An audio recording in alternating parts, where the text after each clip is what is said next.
One day at the hospital where I am employed, I unexpectedly crossed paths with Jessica, a friend of my mom.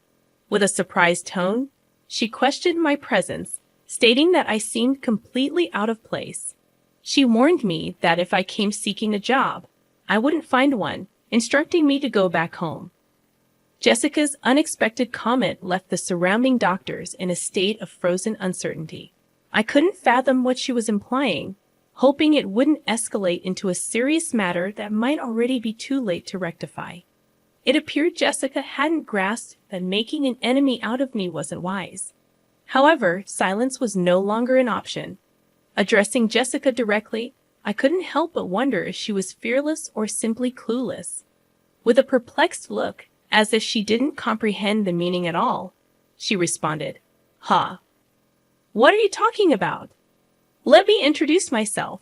I am Emily, a 35-year-old mother with an active 7-year-old daughter and a mischievous 1-year-old son. My husband, John, is 2 years younger than me and works diligently as a nurse at the General Hospital, caring for patients. I had a job too, but after the birth of our second son, I am currently enjoying maternity leave. Our family recently moved from a cramped 2-bedroom apartment to a second-hand house, bought with a loan. Despite its age, the house has a charming appeal, with a spacious garden for the kids and a soothing view from the rooftop balcony. There's also a lush park nearby where our family spends weekends, turning it into our weekend paradise. The story of Jessica and me began when our daughters, of the same age, started playing together in the park.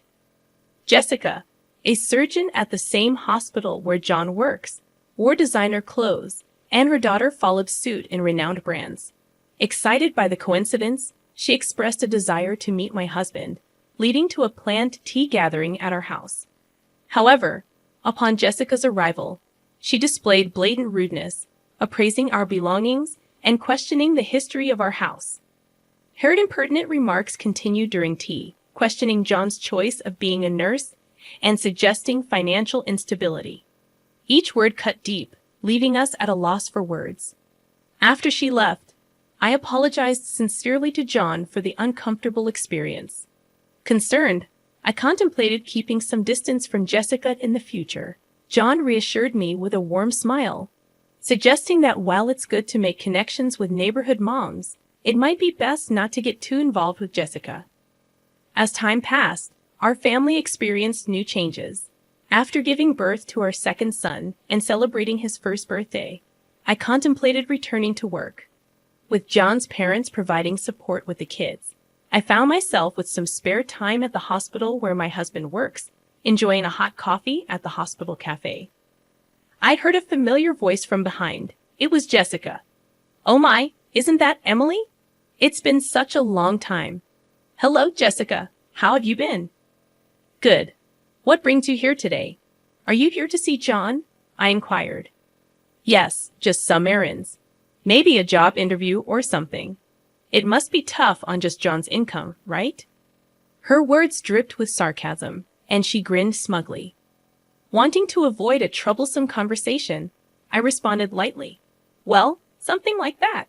However, Jessica continued probing with a searching gaze. "This hospital has various stores, right? So where are you working part-time?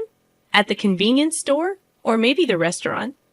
After a brief silence, I curtly replied, "Sorry, it's about time for my appointment." I left the keg quickly, moving swiftly through the hospital. I took the elevator to the top floor, heading to the director's office for an important job consultation. After about an hour of discussion, I made my way to the large auditorium of the university for my next appointment. There was an important announcement from the director scheduled that afternoon, with all the hospital staff gathered. On the way to the auditorium, I ran into John. "Oh, John, that's great. After the director's talk, let's go for lunch together," I suggested. "Sounds good. It's a bit of a walk, but how about pasta?" he offered with a smile. "The pasta place behind the hospital sounds good. I haven't been there in a long time. I'm actually looking forward to it." I agree happily. Lunch with my husband at the hospital was a rare treat.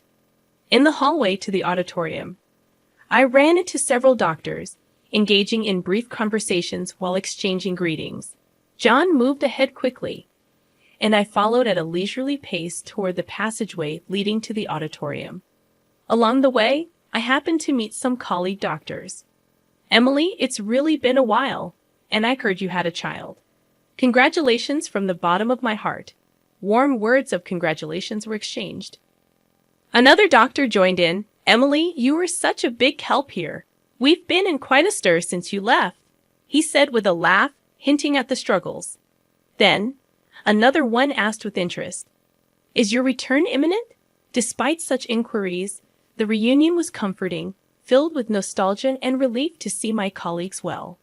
But the atmosphere quickly changed. Jessica suddenly appeared and asked curiously, "Emily, why are you here? Are you heading to the auditorium by any chance?" "Yes, that's right. I have some business," I responded modestly yet clearly due to the presence of several colleagues. But Jessica's questions only grew. "But the gathering is only for doctors and nurses, right? Why would a part-timer be here?" she asked, not hiding her skepticism. Her remark brought silence to the corridor, a silence that seemed indicative. "A part-time lady like her?" a doctor muttered. "Is she okay, I wonder?" Another doctor murmured worriedly, not wanting to be involved in unnecessary commotion. I tried to weather Jessica's words. However, it seemed to only incite Jessica. "Why are you ignoring me? It's like you don't think at all," Jessica exclaimed with a sneer. "Lost your way? The auditorium isn't this way. If you're looking for part-time work, go the other direction." "Now please leave," she commanded, looking down on me. The doctors present were appalled by Jessica's behavior, but sympathetically, they began to stand by me, attempting to diffuse the situation. The surrounding doctors raised their voices in unison against Jessica. Disappointment and anger were evident on their faces, and their voices contained a strong sense of rejection toward Jessica's actions. "Hold on, you! What kind of way is that to speak to Emily? Don't you have any manners? Apologize to her right now," they demanded, not just disapproving but reproaching Jessica's conduct. The doctors gathered, looking tense, and confronted Jessica, the atmosphere charged with tension. Jessica, faced with a united front against her, appeared confused and at a loss for words. What's going on? I just pointed out that she doesn't belong here. The meeting is only for relevant personnel, and she doesn't fit the bill, right?" She tried to justify her stance, but my patience had reached its limit. With a composed tone, but with content sharp as a blade, I addressed Jessica. "Jessica, you really are brave, aren't you? Or is it that you simply can't read the room?" I critiqued calmly. Unable to find a rebuttal, she stared back at me, perplexed. "Huh? What'd you just say?" I calmly made my position clear. "You'll understand soon enough.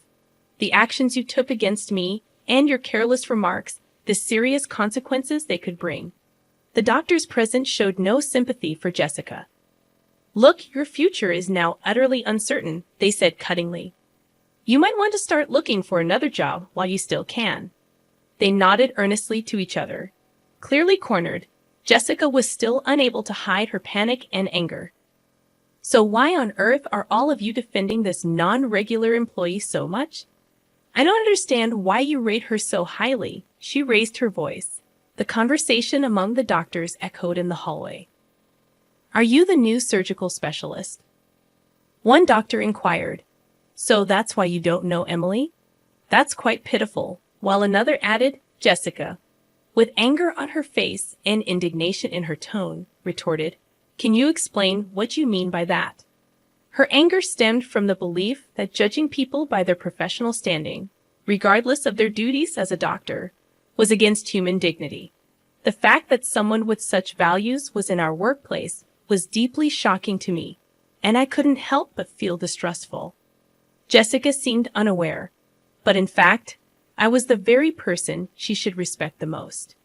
The other doctors completely ignored Jessica's questions and left her with cold stares, quietly leaving the scene. Then I stated calmly, "Well, Jessica, we can talk more about this later." You may find my husband's position as a nurse pitiable, but no matter how hard you try, you can never be like John. Besides, the fact that you find meaning in competing shows a great misunderstanding on your part. Jessica became flustered. Wait a minute. Who on earth are you? You're not just a part-timer, are you? She raised her voice. I smiled secretly and replied, as I've already said, you'll come to understand shortly. And with that, I hurried off toward the auditorium. As I entered the auditorium, a large number of doctors had already gathered, and the director stood in front of the screen. Thank you all for gathering here during your busy schedules. Today, I would like to discuss the future direction of our hospital. He began and then proceeded to make an important announcement. Seeing John in the crowd, he approached me and whispered, Emily, good timing. I happened to overhear a bit earlier. Was there some trouble with Jessica? Yes, she did point out something minor, but it's not a big deal, I replied. Interestingly, it seems she has misunderstood me for a part-time worker at this hospital, I replied. John looked incredulous and responded, No way, Emily, as a part-timer? We couldn't help but suppress our laughter at the absurdity of the situation. Amidst this, the director concluded the explanation of the annual business plan and moved on to a significant personnel announcement. As you all know, our hospital is well-staffed with an adequate number of doctors and nurses. To further improve the quality of our medical services, we plan to actively implement overseas training programs. The first training is scheduled in 2 months, and we will select 5 doctors and 5 nurses for it, he declared. This announcement was met with cheers from the attending doctors, and everyone was excited about the prospect. Overseas training meant an excellent opportunity to learn about the latest medical practices in the world. Since it was the hospital's first initiative of its kind since its establishment, everyone's eyes sparkled with the news. The director continued solemnly, yet with an undertone of expectation. Now let's proceed with announcing the names of the rest who have been selected. As he spoke, a silence of mixed tension and anticipation fell, and the names of the chosen 10 were called out one by one. Although John's name was not called this time, his expression did not show disappointment. He quietly watched with a sense of celebration as each selected individual stepped forward. Addressing the 10 lined up on stage, the director asked, Are all of you ready in spirit for the training? Please share a word about your enthusiasm and determination. He gently encouraged them. Each gave a brief, resolute speech, reaffirming their strong intentions. After everyone had spoken, it was finally Jessica's turn. With proper decorum, yet confidently, she said, I am truly grateful for this valuable opportunity for training. I aim to contribute to the further progress of our hospital with the cutting-edge medical techniques I will learn abroad, she said with a polished greeting. Afterward, she turned slowly towards where we were seated and continued with her unique assertive tone. However, this hospital has inexperienced nurses who continue to fail the national exam and impudent individuals who attempt to attend medical conferences despite being non-regular staff. I intend to improve and transform all these aspects. Jessica's provocative declaration changed the atmosphere of the venue, and the looks directed at her turned icy. Her words highlighted the hospital's tensions and how dangerous youthful overconfidence can be, especially the director's sharp gaze seemed to freeze the room, adding significant weight to the situation. The director, maintaining his composure, asked, Jessica, that was about those 2 sitting there, wasn't it? His smile was calm yet did not reach his eyes. You said there were unsuitable people mingled in here, right? Confidently nodding, she answered, Yes, exactly. There are those unfit for this noble assembly, she answered with conviction, remaining composed. The director responded, Street Emily, could you come forward, please? With this unexpected invitation, I, who had been merely an observer, suddenly found myself at the center of attention. Confused and starting to lose her confidence, Jessica questioned, Why? Why are you calling her name? She struggled to grasp the situation, and the director, showing disappointment towards Jessica, said with a quiet voice, Jessica, I am disappointed in you. Emily, please introduce yourself to everyone. Taking a deep breath, I recounted the beginning of my career, important milestones, and my temporary step back to become a mother. I continued, "Hello, everyone. It's been a while. I am Emily, the chief of the medical department. I apologize for any inconvenience my maternity leave may have caused, but I will be resuming my duties next month. I look forward to working with you all again." Jessica's voice couldn't hide her surprise. "Wait, she's the chief of the medical department?" Her eyes searched the room for confirmation. Indeed, as the head of the medical team, I had taken a 2-year parental leave to birth and raise my first son. The director, affirming the truth, added quietly, "By the way, Emily is my daughter." His words resonated in the room with undeniable clarity, defining the reality of the situation. Jessica's expression went from confusion to shock, her mouth agape as if to object to the reality, but no words came out. The room, filled with hospital staff, could not contain its reaction, and suppressed laughter spilled out at the unexpected turn of events. The director began speaking in a relaxed tone. "Jessica, for this upcoming overseas training, you have been assigned to be the team leader. Your deployment will be in a conflict zone in the Middle East. There is a shortage of both medication and medical equipment, and a very challenging situation is anticipated. It will be interesting to see if your abilities will be fully utilized, but don't worry, Emily will be there to support you. Learn as much as you can under her guidance." Proudly, Jessica responded with dignity, "I am a doctor too. Although I have no experience working abroad, my clinical skills and treatment records are first class. I will not allow myself to be underestimated." I replied to Jessica with a calm but firm voice. "Let me make one thing clear, Jessica. In the near future, I am going to take over the directorship of this hospital from my father.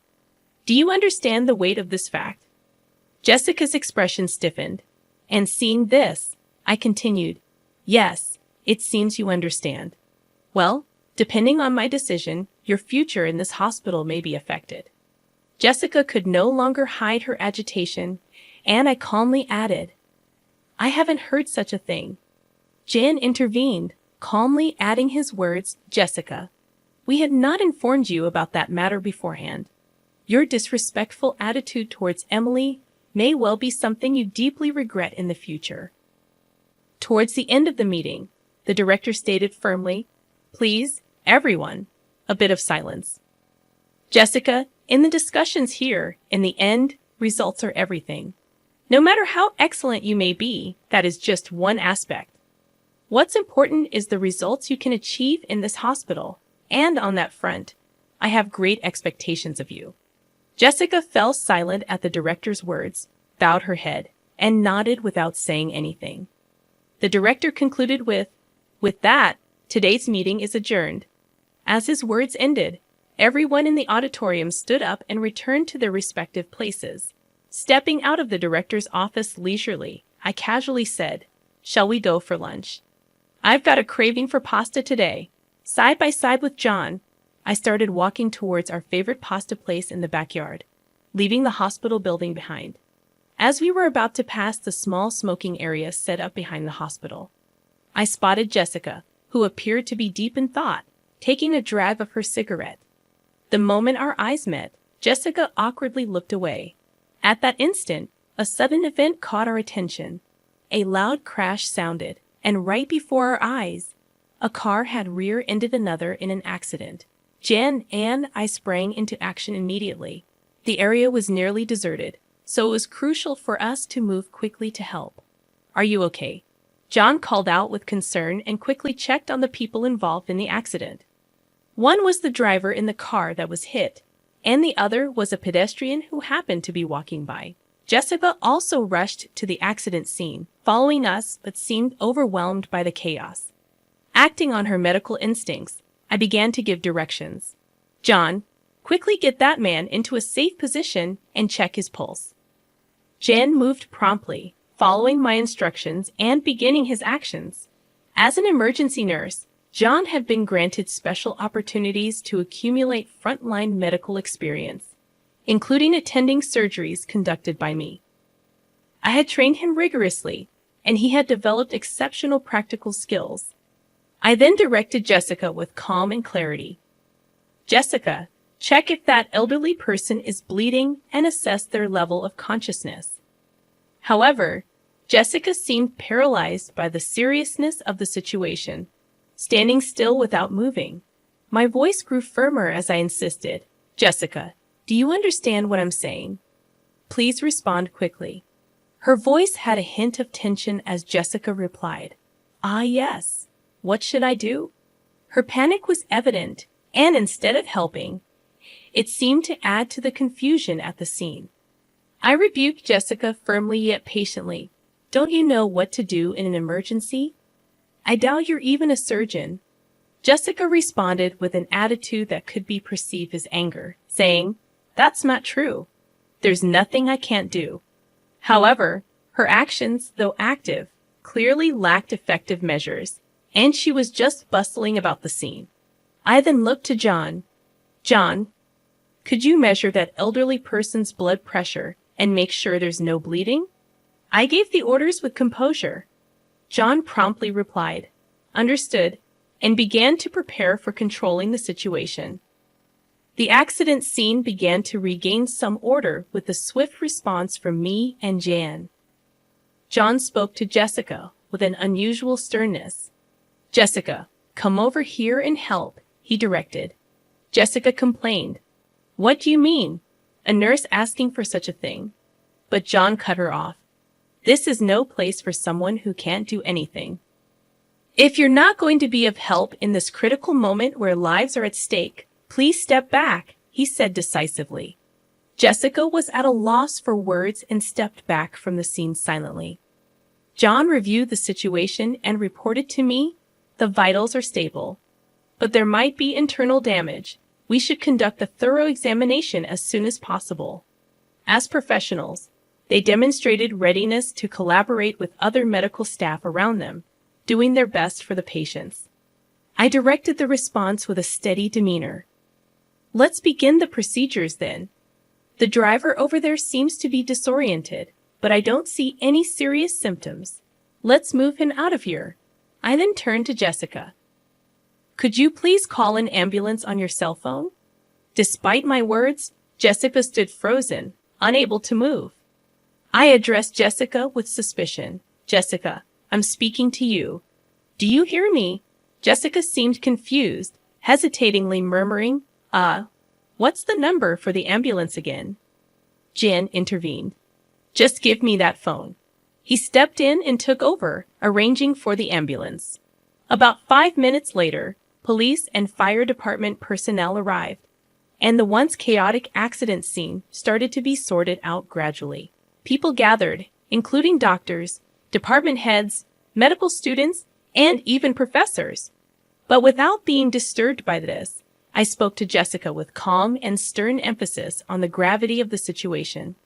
To be frank, Jessica, your actions earlier were more of a hindrance than a help. What exactly can you say you've accomplished? I posed the direct question. Jessica was silent, unable to answer.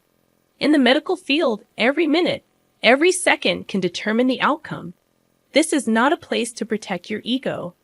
Jessica's voice was barely audible as she apologized, I'm sorry. The crowd at the accident scene quietly observed their exchange, and the director himself was also present. Jessica just seemed out of place and embarrassed. I continued, addressing Jessica. You've looked down on Jan as just a nurse, but the fact is your positions are different. There's no meaning in comparing you and John. He is one of the most competent nurses in this hospital. Can't you see now how powerless and insufficient your actions were in this situation? I confronted Jessica with the truth. Jessica retorted somewhat stubbornly. If I had more experience in emergency situations, I could handle it perfectly well. But John sensed the uncertainty behind her words and calmly exposed her vanity. You're always driven by a desire to have your accomplishments recognized. However, contrary to the superficial appraisal, your actual skills in the field are still immature. You've just demonstrated that fact yourself, he asserted. He continued, adding insult to injury. You say you'll gain experience in emergency treatment in the future, But this moment is also a practical situation. Given your current state, it's unlikely you'll have further opportunities to experience the field in the future. Jessica's confidence began to show cracks, and she seemed on the verge of tears, conscious of the surrounding eyes. Yet, the medical field, dealing with lives, demands proper judgment and strictness. Therefore, I had to convey a decision that would impact Jessica's future. Jessica, I regret to say this, but your name will be removed from the Overseas Training Program candidate list, I declared. Jessica was taken aback. I looked to the director for confirmation. Father, this decision is acceptable, correct? The director nodded deeply. No problem.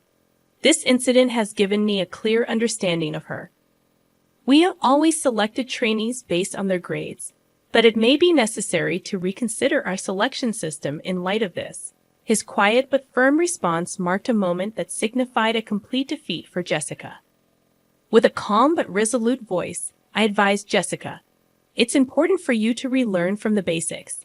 Only then will you have the right to compete at the same level as John. Also, take to heart the dangers of judging a person's worth by their appearance. While I considered letting you go from the workplace, I have decided to give you one more chance, the last chance. Make the most of this opportunity and show us your full effort. I advised Jessica, sternly yet justly. Afterward, they quietly left the scene, but the looks from the doctors around Jessica were cold, filled with disappointment and disapproval. Their evaluation of her future was seemingly already set. Weeks passed, and the long-awaited departure day for the overseas training arrived. Jen and I headed to the airport, excited to acquire new knowledge and experience. As for Jessica, I had heard that she resigned from the hospital just a month after the incident. She couldn't endure the cold stares of those around her and ultimately chose to prioritize her pride. Personally, I thought that it was for the best. A doctor who puts pride at the forefront doesn't deserve to hold patients' lives in their hands, and no one would want to entrust their life to such a person. On the way to the airport, I spoke to John with words filled with hope. John, let's use our abilities to turn this hospital into one of the most renowned places in the world. Jen, sharing that passion and reaffirming his determination, replied, That's right. I need to work even harder and obtain my medical license as soon as possible. And so I quietly vowed to myself once more my unwavering resolve as a doctor to fulfill my duties.